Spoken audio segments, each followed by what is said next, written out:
आपल्या औषधी विभागामध्ये माननीय तुकारामजी मुंडे सर, माननीय आयुक्त यांच्या मार्गदर्शनाखाली आपण ते दिशाभूल करणारे जे जाहिराती किंवा जी औषधं लेबल क्लेम करतात त्याला drug and magic remedies act आपण म्हणतो, त्या अंतर्गत आम्ही इथे कारवाई केलेल्या आहेत.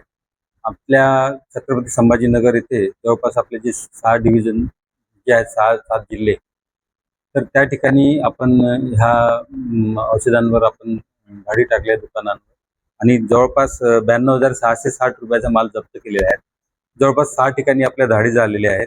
त्याच्यामध्ये छत्रपती संभाजीनगर इथे झालेली आहे, जालन्याला झालेली आहे, बीडला झालेली आहे, हिंगोलीला झाली आहे, नांदेड आणि लातूर त्या ठिकाणी आपण गाडी केलेली आहे. त्यापैकी 4 जे उत्पादक होते ते दिव्य फार्मसी आहेत उत्तराखंडचे.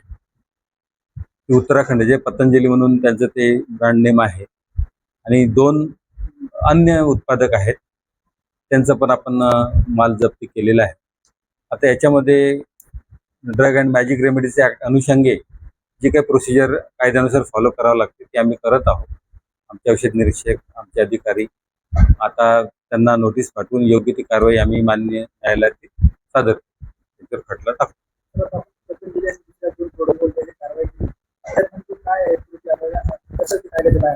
हा, कसं आहे की औषधाच्या बाबतीत असं असतं की काही औषधं जी असतात तर त्यांना अशी चुकीचे क्लेम, दिशाभूल करणारे, ज्याच्यामध्ये मिसलीड होऊ शकते सामान्य माणूस, असे काही दुर्धर आजारचे वर्णन असतात किंवा नावं असतात की त्या प्रॉडक्टच्या लेबलवर टाकता येत की बाबा आम्ही तुमचा डायबिटीज बरा करू शकतो, आम्ही तुमचं एड्स बरं करू शकतो, तुम्हाला सांगतो. असे जे काही ऑब्जेक्शनेबल वर्ड्स असतात जे दिशाभूल करू शकतात, असे वर्ड टाकण्याची परवानगी कायदा देत नाही.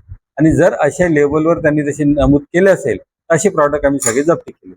त्या ह्या त्रुट्या त्याच्यावर आहेत.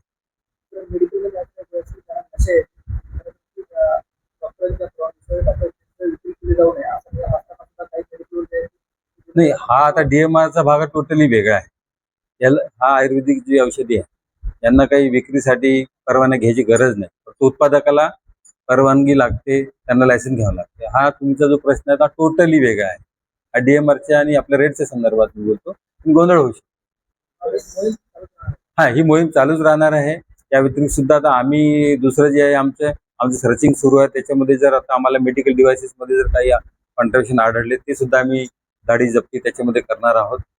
आणि आमची मोहीम सुरू आहे. आता आपल्याकडे औषध निरीक्षक अत्यंत कमी आहे. आता औरंगाबादला एकच आहे फक्त, आणि एक आपल्या धाराशिवला आहे जी लातूर आणि बघते. बाकी असिस्टंट कमिशनर 5 जण आहेत जे स्वतः हे कामं करतायत. स्वतः ऑफिसला कोणी थांबत नाही, मी एकटा असतो आणि बाकीची कामं आपण करतो. तर तो पण मॅन पॉवरचा आपल्याला आहे. तर आपण त्याची नावांची लिस्ट आता लगेच नाही, त्याला नावाची गरज नाही. मी म्हणजे नागरिकांसाठी एक असं संदेश देऊ शकतो की एकतर कोणतेही औषध ते आयुर्वेदिक असो, ॲलोपॅथिक असो, ते डॉक्टरांच्या चिठ्ठीशिवाय घेऊन, आणि ज्या डॉक्टरांच्या चिठ्ठीने औषधं घेतली तर आपण सेफ असतो. स्वतः सेल्फ मेडिकेशन करू नये, आणि औषधांनी बघताना स्वतः हे प्रॉपर बिल घ्यावं.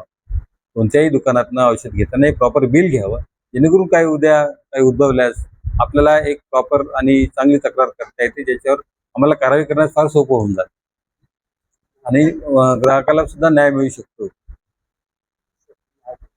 माझं नाव विराज तुकारामजी पवनीकर, सहाय्यक छत्रपती संभाजीनगर, सहाय्यक औषधी.